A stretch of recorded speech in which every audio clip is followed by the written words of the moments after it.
제가 한번 제안할게요. 우리 성도님들, 우리 임대서 목사님에 대해서 정말 너무나 소중하고 귀한 마음들이 있으면 이곳에 참 귀한 목사님 보내주신 것에 대한 하나님께 감사의 박수를 한번 올려드리면 어떨까, 그런 마음을 가져봅니다.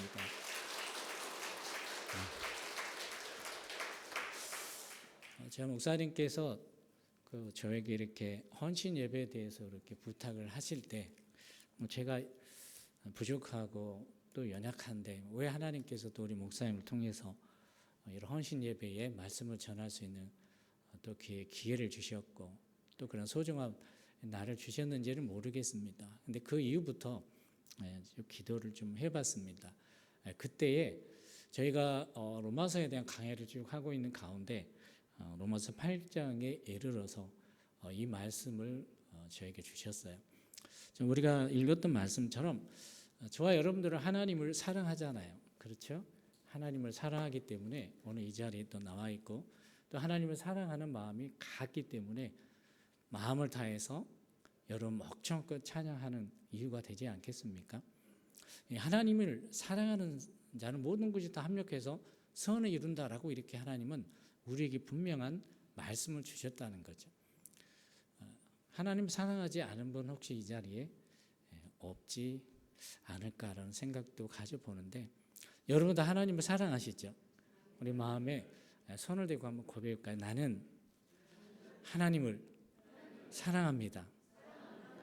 나는 하나님을 사랑합니다. 짝사랑이 아니고 정말 사랑이라는 거죠. 베드로도 마찬가지였잖아요. 예수님을 부인하고 저주까지 했음에도 불구하고 예수님께서 베드로를 만났을 때 숯불을 지펴주고 그렇게 질문하시잖아요. 베드로야, 너는 여기 있는 제자들보다 나를 더 사랑하느냐라고 이렇게 질문할 때 예수님 그렇잖아요. 내가 예수님께서 죽기 전에 예수님을 죽는 데까지 따라가고 오기까지 가겠습니다라고 이렇게 자부했던 베드로도 예수님 말씀처럼 부인하고 저주까지 했어요. 얼마나 실망이 컸겠어요. 나에 대한 실망, 또 예수님에 대한 자책감도 있었겠죠. 하지만 예수님은 그런 실수와 허물을 가지고 베드로에게 너 왜 이랬니? 라고 말씀하지 않으셨어요. 너는 나를 정말 사랑하느냐라는 거죠. 변함없는 사랑, 정말 아가페적처럼 아낌없이 자기 생명을 아끼지 않고 우리를 위해 주신 그 예수님의 사랑을 예수님은 베드로에게 질문하시는 거예요. 이번 한 주간 동안 여러분들이 새날 교회에서 하나님이 보내주신 분명한 목적이 있고 뜻이 있을 거예요. 그런데 무엇보다도 내가 하나님을 정말 사랑하는가, 내 좌우에 있는 남편보다, 내 아들보다, 내 사랑하는 딸보다, 내 손자 손녀보다 내가 하나님을 정말 사랑하느냐라고 이렇게 늘 우리 스스로에게 자문하고 도전해보는 그런 한 해가 됐으면 하는 마음으로 이런 말씀을 나누려고 합니다. 하나님의 뜻이 과연 무엇일까요? 우리 요한복음 6장 보면 혹시 자막 뜨나요, 목사님? 안 뜨면 제가 말씀을 한번 읽어드리겠습니다. 요한복음 6장 38절과 40절에 보면 예수님께서 이렇게 말씀하셨어요. 나는 하늘에서 이 땅에 내려온 것은 내 뜻을 행하기 위해서 온 것이 아니고 나를 보내신 아버지의 뜻을 행하기 위해서 왔다라고 이렇게 말씀하죠. 내 아버지의 뜻은 아들을 보고 믿는 자마다 영생을 주는 것이다. 예수 그리스도를 믿는 자마다 하나님은 영생을 주신다고 약속하셨다는 거예요. 여러분 맞잖아요. 우리가 예수 그리스도를 믿어야만이 하나님께서 우리에게 주신 영생의 길이 열리는 거예요. 그게 곧 길이고 진리고 생명이라는 거죠. 여러분 주위에 보면 신천지 이단이 있잖아요. 얼마나 큽니까? 규모도 크고 건물도 크고 젊은 남녀 노소 불구하고 흰 옷을 입고 검은 바지를 입고 얼마나 의젓하게 다녀요. 거기가 마치 지성소가 이기는 자고 구원 얻은 것처럼 다니지만 다 저기는 거짓이고 매식이고 사기잖아요. 오직 하나님의 아들 예수 그리스도를 믿는 저와 여러분에게 하나님은 영생을 약속해 주셨고 이미 그 길을 우리는 걸어가고 있다는 거예요. 여러분, 그런 주인공들이라는 것을 늘 매일 아침부터 저녁까지 자업심을 가지고 살아가야 되는 거예요. 나는 예수 그리스도 안에서 하나님의 약속하신 영생을 받았다. 로마서 3장부터 쭉 보면 그리스도 예수 안에 있는 구소로 말미암아 전해진 죄를 하나님 우리를 다 간구하셨다는 거예요. 그리고 예수 그리스도의 십자가를 통해서 우리가 세례를 받음을 통해서 우리가 하나님과 아들 예수와 연합되고 또 연합된 사람으로서 과거 옛사람은 예수와 함께 십자가에 이미 죽어버렸다라고 이렇게 말합니다. 이제 예수 그리스도가 죽은 자 가운데 산 자처럼 우리도 이미 그리스도 예수 안에서 부활된 몸으로 하나님의 영광의 보좌 앞에 날마다 나아갈 수 있는 주인공들이라는 거예요. 여러분, 가정 안에서도 학교 안에서도 직장 안에서도 어디에서나 여러분들은 하나님이 함께 하시는 성전이고 믿음의 주인공들이라는 거예요. 조금 힘들고 어려운 일이 있으면 좌절하고 낭망하는 시간보다는 나와 함께 하시고 우리와 함께 하시는 하나님 아버지 앞에 매일 나아가는 거예요.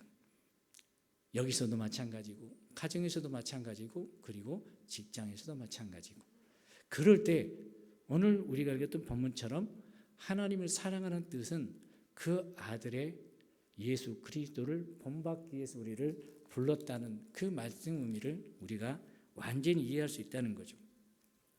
28절과 30절을 제가 다시 한번 읽겠습니다. 우리가 알거니와 하나님을 사랑하는 자 곧 그 뜻대로 부르심을 입은 자들에게는 모든 것이 합력하여 선을 이룬다.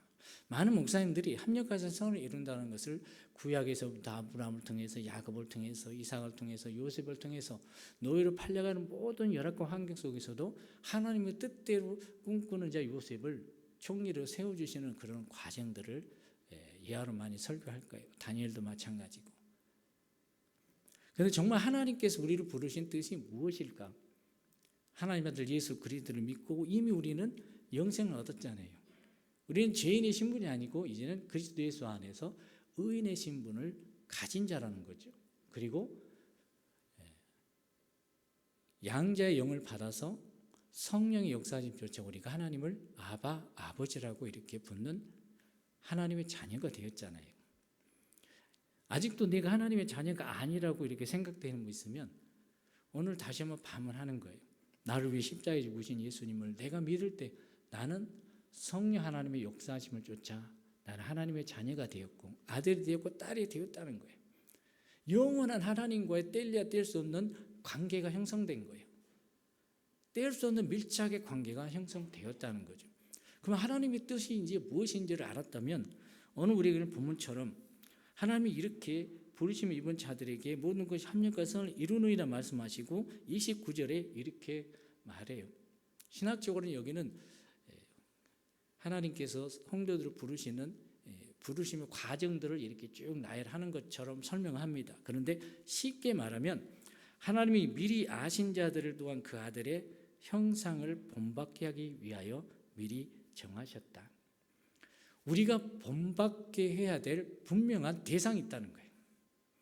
성경에서는 오늘 분명하게 하나님은 미리 정하시고 미리 부르시고 영화롭게 하시고 의롭다 하셨다는 거예요. 누구를 본받게 하기 위해서? 예수 그리스도로. 형상은 외적인 이미지이기도 하지만 내적인 모든 성품을 포함되는 거예요. 우리는 오늘 한 해가 시작되고 올 한 해가 마무리되는 모든 순간마다 여러분 거울 잘 보시잖아요. 그리고 또 눈썹도 화장도 하고 또 여러 가지 필요한 또 화장도 바르고 또 뭐라 하지? 좋은 것도 많이 바르잖아요. 근데 거울을 볼 때 내가 과연 하나님께서 나를 부르시고 하나님의 뜻대로 내가 올 한 해 걸어갈 때 하나님이 나에게 하나님의 마달 되신 예수 그리스도의 형상을 본받기 위해서 나를 부르셨다는 거예요. 거울을 볼 때마다 여러분은 누구를 봐야 돼요? 예수 그리스도를 보는 거예요. 오늘 이 자리에 계신 우리 남전도의 집사님들 그리고 우리 권사님들, 집사님들은 오늘 이후부터는 이런 하나의 목표를 가졌으면 좋겠어요. 우리 새날교회에 누가 오든 어느 분이 나를 볼 때 정말 당신을 보면 예수님의 이미지, 예수님의 형상을 보는 것 같아요 라는 고백이 자연스럽게 나오는 거예요. 저 멀리서 누가 들어올 때 예배 찬양하고 말씀을 듣는 여러분들이 볼 때 한 사람 한 사람마다 다 예수님의 형상을 닮은 것 같아요. 그러면 이 교회를 계속 나오고 싶어요. 저분을 만나면 뭔가 안 되는 것도 될 것 같고, 위로를 받을 것 같고, 위안을 얻을 것 같고, 힘이 날 것 같은 그런 교회가 되는 것이 하나님의 뜻이 아닐까라고 이렇게 마음을 가져본다는 거죠.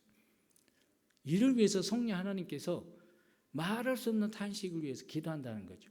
하나님 마음을 아시고 또 하나님이 성령 하나님께서 하나님의 뜻대로 우리 한 사람 한 사람마다 마다를 되신 예수 그리스도의 형상을 닮게 하기 위해서 우리를 위해서 간구하고 계신다는 거예요. 기도하고 계신다는 거예요. 어제 있으면 사도 바울도 능력의 사도 아닙니까? 죽은 자를 살리고 아추야만 해도 병든 자가 살아나는 그런 사도 바울도 나는 매일 죽노라라는 고백을 왜 했을까라고 이렇게 고민을 해봤어요. 두 마음이 불현듯이 생겨나기 때문이라는 거죠.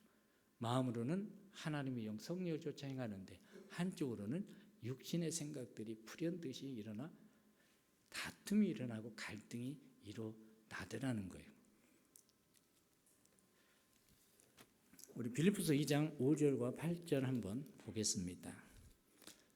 빌립보서 성경 있으면 성경을 찾으실까요? 빌립보서 2장 목사님께서 설교를 많이 해주신 부분이기도 합니다. 빌립보서 2장 5절에서 8절까지입니다. 빌립보서 2장 5절에서 8절까지 우리 한번 성경을 찾으셨으면 같이 읽겠습니다. 빌립보서 2장 5절에서 8절까지입니다.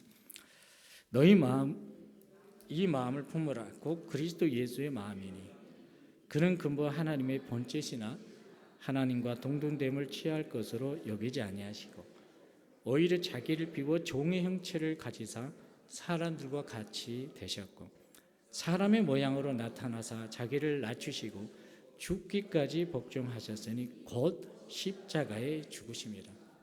예수님이 이 땅에 오신 것은 죽기 위해 오셨다는 거예요. 모든 인류의 죄를 위해서 죽기 위해서 마일 9일까지 낮아지셨다는 거예요. 마일 9일까지 낮아지셨다는 거예요. 하나님이 만왕의 왕이신 하나님이 이렇게까지 낮아지셨다는 거예요. 우리 주위에 사업이 실패하고 또 사별도 하고 많은 아픔을 가지신 분들을 주로 많이 만나보고 그분들과 대화도 나눠봤어요. 나처럼 아픈 사람이 어디 있겠느냐. 여러분 3일에 한 번씩 투석하고 병원에 가보면 대장암 말기, 위장암 말기 많은 병원에 가보면 죽음을 며칠 안 났던 사람들이 많이 있을 거예요. 사업에 부도를 내고 또 사기를 당하고 수많은 아픔을 가지고 사는 사람들이 많이 있을 거예요. 우리 주위에. 그런 사람들을 만나면 나처럼 비참하게 바닥에 최 밑에까지 떨어진 사람이 어디 있느냐라고 이렇게 고백을 해요. 이분들은 예수님을 모르기 때문에 그런 말씀도 할 수 있겠죠. 그런데 우리는 알잖아요. 만왕의 왕이신 예수님께서 나를 위해서 우리를 위해서 어느 정도까지 낮아지셨는지를 잘 알잖아요. 그런데 사람의 모양으로 오셨음에도 불구하고 왕으로 오지 않으셨어요. 종으로 오셨다는 거예요. 종으로 오시고 모든 인류의 죄를 위해 십자가에서 아낌없이 주저함도 없이 죽으셨다는 거예요. 왜요? 여러분들을 사랑하시기 때문에. 하나님이 예수 그리스도 십자가의 사랑을 통해 내가 내 아들 독생자 예수를 죽이기까지 내가 너를 사랑한다 라는 것을 확증케 하기 위해서 죽으신 거예요. 여러분 매일매일 우리는 이렇게 저녁 하루를 마무리할 때 이런 고백을 하면 어떨까 생각을 해봐요. 하나님 내가 무엇이 간데 이렇게 사랑해 주셔서 하나밖에 없는 독생자 예수를 죽이셨습니까? 그런 사랑을 해준 사람이 여러분 주위에 누가 있어요? 자기 아들을 죽이기까지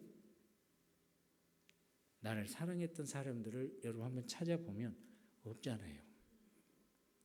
나라도 아들이 둘이 있는데 내 아들 하나라도 죽여서라도 당신 영혼을 살린다면 그러고 싶어요. 근데 막상 아브라함처럼 이삭을 제단에서 잡으려고 할 때 그게 쉬워요? 어려워요. 욥처럼 한 달 한시에 아들 자녀들 10명이 다 죽어버리고 있는 거 다 없어질 때 그 안에까지라도 하나님을 저주하라고 했을 때에도 불구하고 욥은 그러지 않았다는 거예요. 근데 욥의 고난은 성경에 나와 있는 욥의 고난이지 나는 그런 주인공이 되고 싶지는 않아요. 내 사랑하는 자녀들이 한 달 한시에 죽었으면 그 슬픔은 말로 표현할 수 없겠죠. 욥처럼 하나님을 원망하지 않는다는 것은 나도 장담할 수 없겠더라는 거예요. 그럼에도 불구하고 예수님은 우리를 위해서 아낌없이 단번에 죽으셨다는 거예요. 자기가 하나님에도 불구하고 하나님처럼 행동도 안 했어요. 하나님처럼 능력을 행하는 권능을 갖고 있었음에도 불구하고 높은 자리에 있지도 않으셨다는 거예요. 오히려 낮아지셨다는 거예요. 종처럼 섬기셨다는 거예요. 그런 예수 그리스도를 하나님은 부활하신 후에 지극히 높으시고 만유의 주로 섬김을 받게 하셨다는 거죠. 여러분, 예수님의 마음은 이런 마음이에요. 하나님은 빌립보서를 통해서 우리에게 예수 그리스도의 마음을 본받아라. 예수 그리스도를 쫓아 행하라는 것은 이런 마음이라는 거예요. 요즘 제 나이가 장례식장이나 결혼식장을 많이 가더라고요. 근데 결혼식장보다 장례식장에 가면 한번 그런 마음을 가져봤어요. 불현듯이 장례식을 치르면 상주들이 있잖아요. 그런 집단에 상주가 있죠. 상주는 손님들이 오면 또 같이 슬픔을 나누고 공유하고 그러잖아요. 근데 그때 불현듯이 이런 생각을 가져봤어요. 예수 그리스도께서 우리를 위해 죽으시고 장사를 지낼 때는 니고데모와 두 사람이 물론 장례를 치렀어요. 그러면 예수 그리스도의 상주는 오늘로 만약 우리가 그것을 해본 때 누가 상주가 될 것이냐? 예수님은 결혼 안 하시고 독생자시잖아요. 누가 상주가 되겠어요? 제자들은 다 없잖아요. 근데 그런데 그런 마음을 주시더라고요. 상주가 바로 하나님 아버지셨다. 아버지께서 아들을 죽이시고 상주가 아버지가 되신 거예요. 그 슬픔은 말로 표현할 수 없을 거 아니에요. 그걸 구약에서는 아브라함이 이삭을 제단에 제물을 바칠 때 그 마음을 어느 와서 깨닫게 해주시라는 거예요. 예수 그리스도의 장례식이 시작하고 마칠 때까지 상주의 역할은 하나님 아버지께서 하지 않으셨을까? 아들을 선수 죽이시고 상주의 역할을 하는 그 아버지의 모습은 얼마나 그 마음 오래 헤아릴 수 없잖아요. 나도 아직 자식이 나보다 먼저 가지는 않았기 때문에. 근데 부모 입장에서 자녀가 먼저 나보다 먼저 가면 마음이 묻는다 하잖아요. 그 아버지의 마음을 그때 주시더라는 거예요. 예수를 죽이시고 그리고 상주의 역할을 하나님 아버지께서 하셨지 않을까. 그 마음을 딱 가지니까 그때의 아버지의 마음을 아는 거예요. 그냥 우리 예수님이 십자가에 나를 위해서 죽으셨다라고 이렇게 하나님의 사랑을 확증해 주셨다라고 생각하는데 정말 나를 위해 자기 아들을 아낌없이 죽으시고 상주의 역할을 하시는 그 아버지의 마음을 우리가 가져본다면 하나님의 사랑이 얼마나 크다는 것을 그냥 현실적으로 느낄 수 있잖아요.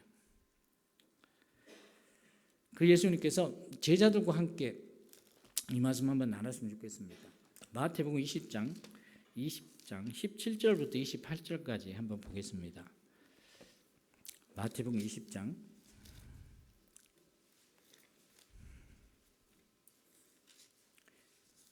17절부터 28절까지 한번 쭉 보겠습니다.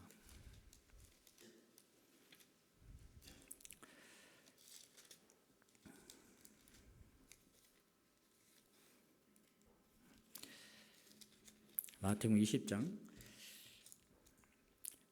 18절부터 17절부터 한번 읽어봅니다. 예수께서 예루살렘으로 올라가려 하실 때에 12제자를 따로 데리시고 길에서 이르시되 보라 우리가 예루살렘으로 올라가노니 인자가 대제사장들과 서기관들에게 넘겨지매 그들이 죽이기로 결의하고 이방인들에게 넘겨주어 그를 조롱하며 채찍질하며 십자가에 못 박게 할 것이나 제3일에 살아나리. 자, 예수님께서 곧 예루살렘으로 입성하시면 제자들은 그때 두 마음을 푼 거예요.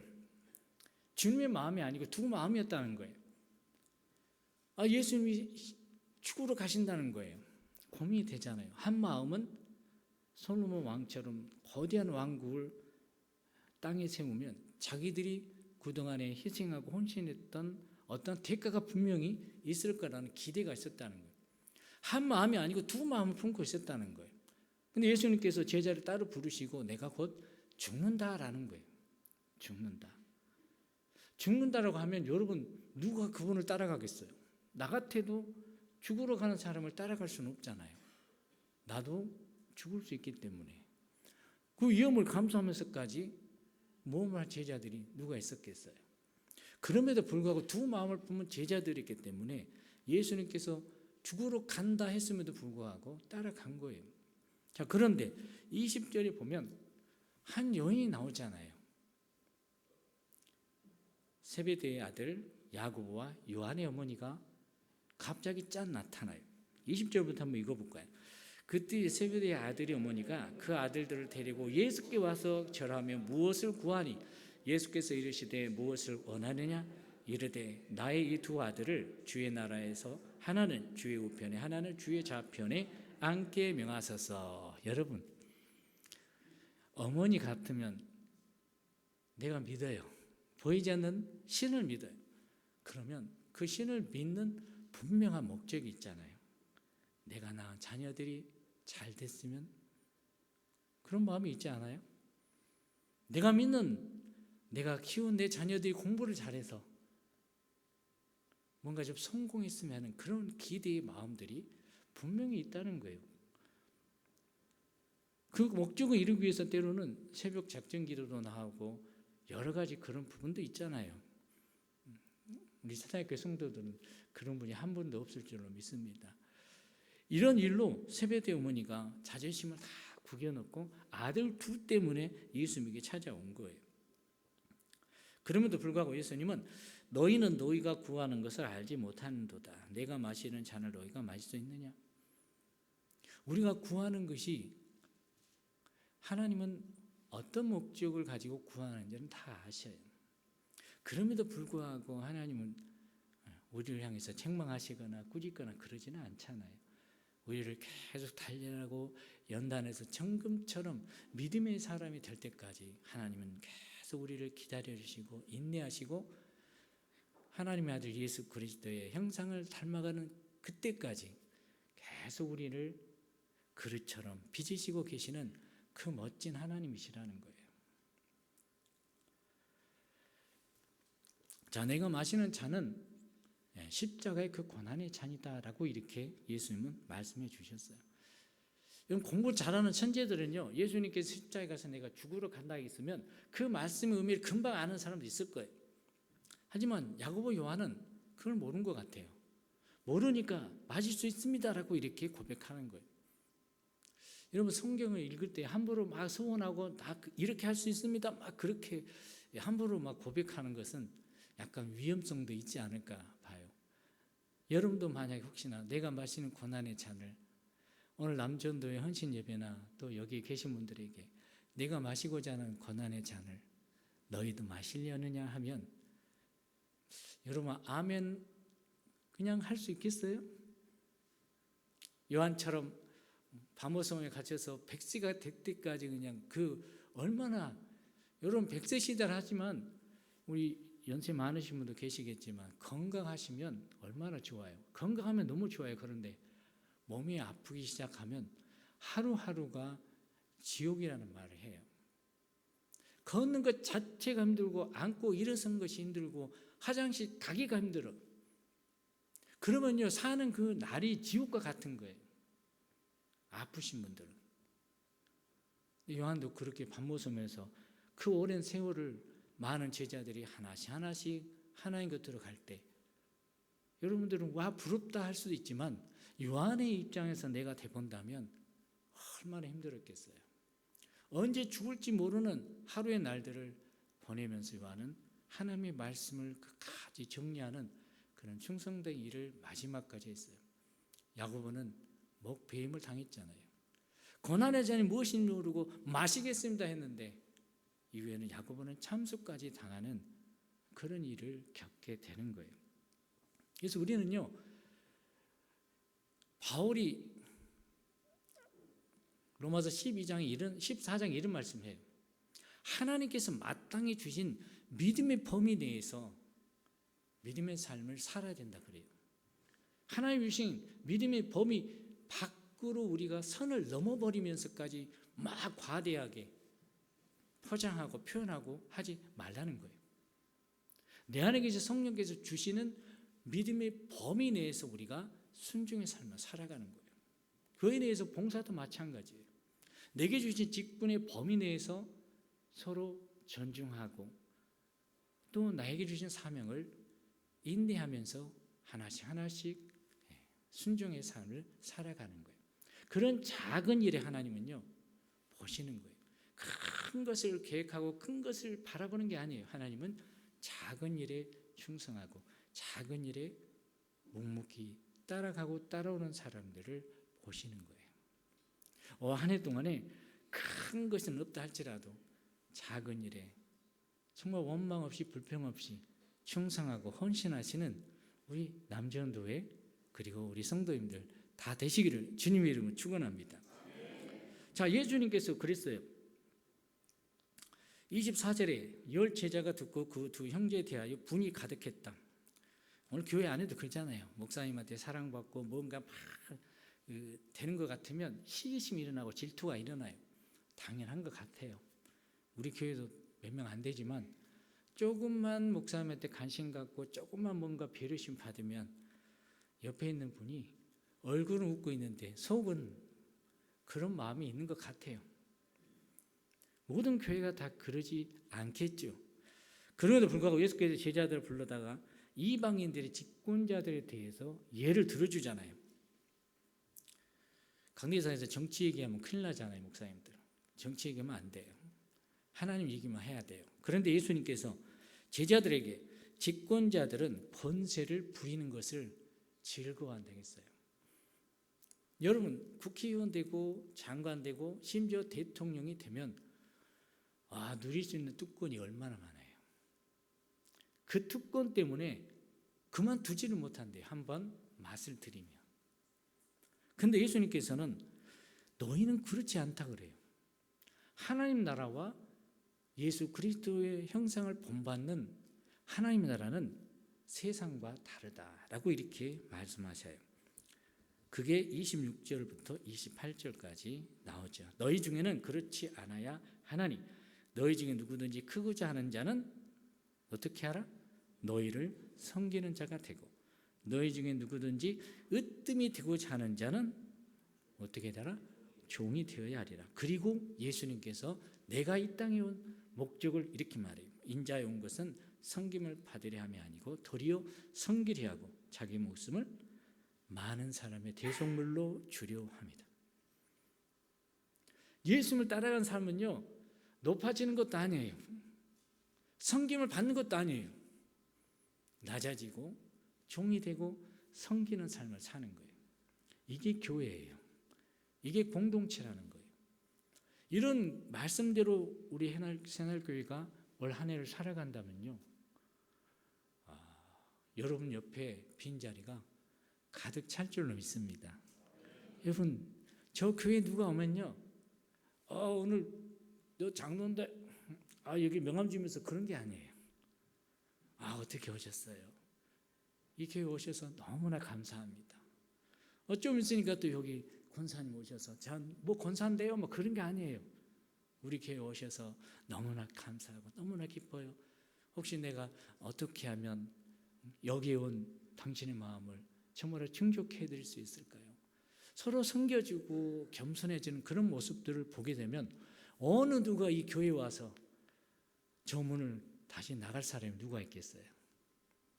그게 하나님이 우리에게 향하신 주님의 마음이라는 거예요.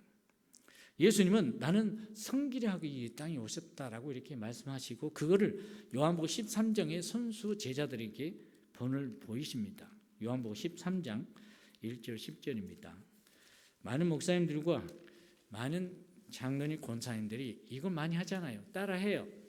요한복음 13장 1절에서 10절까지입니다. 요한복음 13장 1절에서 10절까지 한번 쭉 읽어 가겠습니다. 6월절에 전에 예수께서 자기가 세상을 떠나 아버지께로 돌아가실 때가 이른 줄 아시고 세상에 있는 자기 사람들을 사랑하실 때 끝까지 사랑하시니라.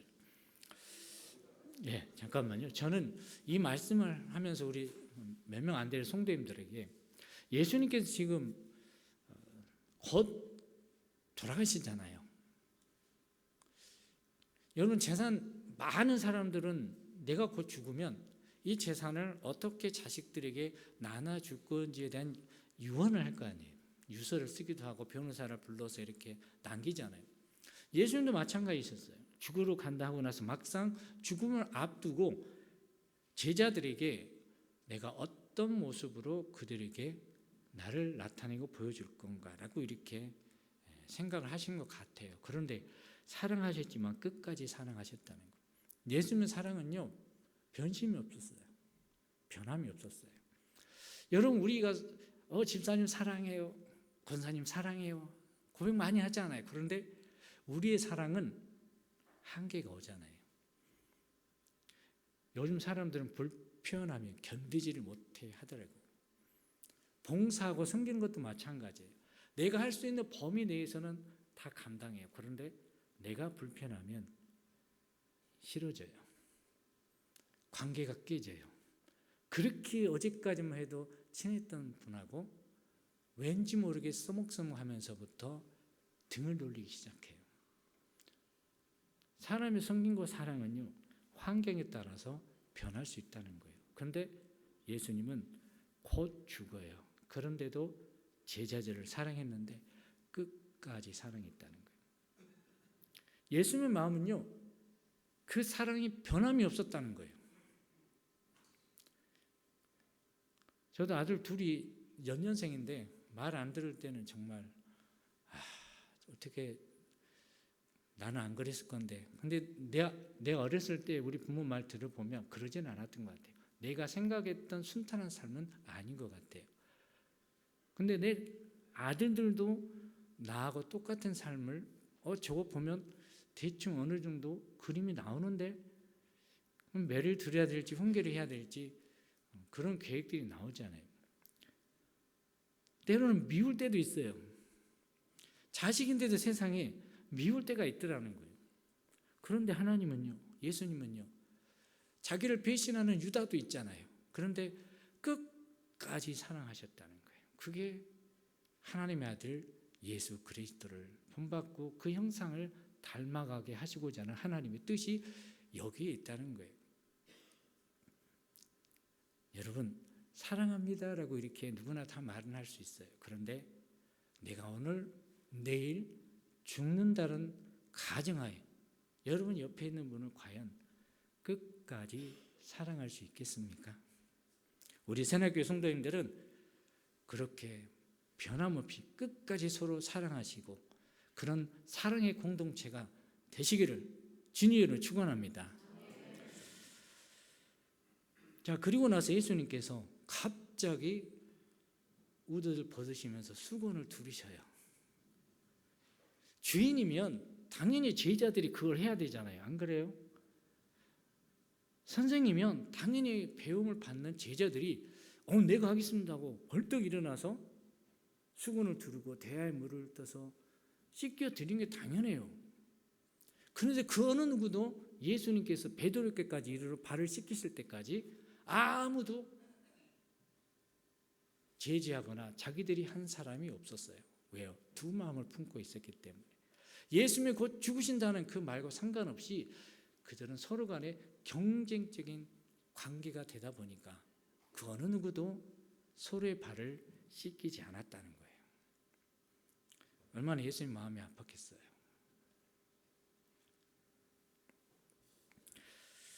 2절부터 쭉 한번 읽어봅니다. 13장 요한복음. 마귀가 벌써 시몬의 아들 가룟 유다의 마음에 예수를 팔려는 생각을 넣었더라. 저녁 먹는 중 예수는 아버지께서 모든 것을 자기 손에 맡기신 것과 또 자기가 하나님께로부터 오셨다가 하나님께로 돌아가실 것을 아시고 저녁 잡수시던 자리에서 일어나 겉옷을 벗고 수건을 가져다가 허리에 두르시고 이에 대야에 물을 떠서 제자들의 발을 씻으시고 그 두르신 수건으로 닦기를 시작하여 시몬 베드로에게 이르시니 베드로가 이르되 주여 주께서 내 발을 씻으시나이까. 예수께서 대답하여 이르시되 내가 하는 것을 내가 지금은 알지 못하나 이후에는 알리라. 베드로가 이르되 내 발을 절대로 씻지 못하시리이다. 예수께서 대답하시되 내가 너를 씻어주지 아니하면 내가 나와 상관이 없느니라. 자, 이거는 거듭나야 되는 부분도 있잖아요. 우리가 2번, 3번 거듭날 수는 없잖아요. 예수 그리스도 안에서 우리가 성령으로 거듭난 이후부터 우리는 구원의 삶을 사는 거예요. 그런데 반복적으로 거듭날 수는 없는 거겠죠. 하지만 서로의 발을 씻겨주는 것은 서로의 허물을 용납하고 인정하는 거예요. 어느 날 저도 큰 교회에서 있다가 이렇게 개척교회로 바로 나왔어요. 큰 교회, 뭐 교회라고 말할 수는 없죠. 제 친정 교회이기 때문에. 그리고 또 사람과의 대인 관계나 모든 면에서요, 내가 딱 저 사람 보면 이 허물이 보여. 그 허물이 보이면 여러분들 어떻게 하시겠어요? 실수가 보이는 거예요. 또 교회에서 심히 장로님, 권사님, 안수 집사님이라 하면서도 딱 보니까 말에 허물이 있고 실수가 있어. 어떤 사람들은 저한테 이렇게도 말해요. 저는요, 내 성격대로 예수님 믿어요 라고 하는데 하나는 맞고 하나는 틀려요. 왜요? 예수 그리스도와 함께 내 옛사람은 십자가에 죽었다는 거죠. 죽었는데 내 성격대로 내 마음대로 믿는다는 것은 뭔가 좀 이상하죠. 예수와 함께 내가 죽었다면요, 내 성격도 다 죽은 거예요. 그래서 갈라디아 2장 20절에 그러잖아요. 내가 예수 그리스도와 함께 십자가에 못 박혀 죽었다는 거예요. 사형 선고가 됐다는 거예요. 죽었다는 거예요. 그럼 내가 왜 지금 숨쉬고 살아있는 거냐? 하나님의 아들 예수 그리스도를 믿는 믿음 안에서 사는 거예요. 내 안에 예수께서 사시기 때문에 예수 그리스도를 믿는 믿음으로 사는 거예요. 예수 그리스도의 형상대로 내가 변화되고 살아가는 거예요. 오늘도 우리 새날교회 나는 내 성격대로 내 마음대로 하면서 신앙생활 할까요? 하신 분들이 있으면 오늘부터 나는 죽었습니다. 온데간데 없이 죽었습니다. 목사님 앞에서 나 죽었어요. 나 옛사람 죽었어요. 목사님이 무슨 말씀 하시든지 내 성격대로 나는 이젠 더 이상 할 수가 없어요. 왜? 나는 죽었으니까.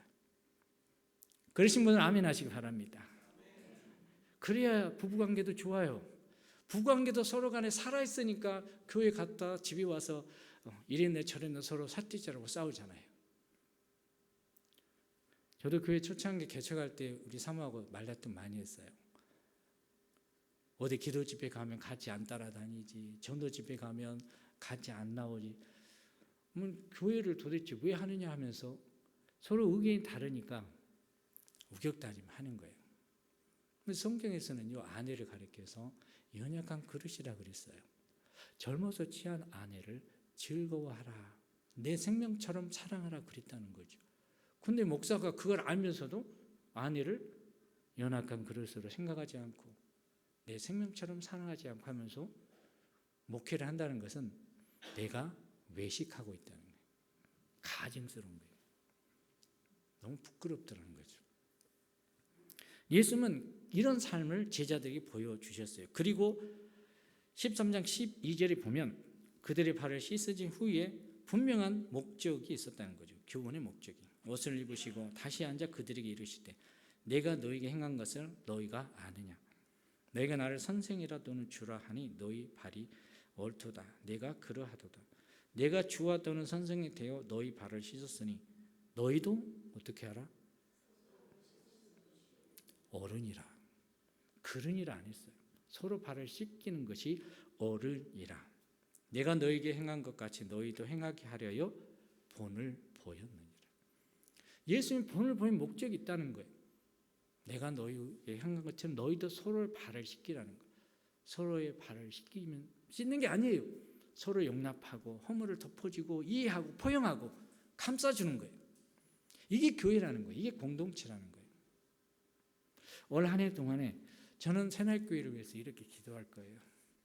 저는 우리 교회 막 크게 해주라고 그런 기도 안 합니다. 어떻게 보면 우리 목사님께서 저에게 이런 기회를 주신 것도 이 말씀을 서로 나누면서 내 마음에 주신 하나님의 마음을 여러분들 각자에게 하나님께서 투여해 주실 때 모두가 다 똑같은 마음을 가질 수는 없어요. 그런데 단 한 명이라도, 아니 단 두 명이라도 이 마음을 품고 순종의 삶을 시작하기 한다면 여러분 연말에 목사님, 임대성 목사님이 그럴 거예요. 나 이 말대로 했는데 세상에 복을 받았어요.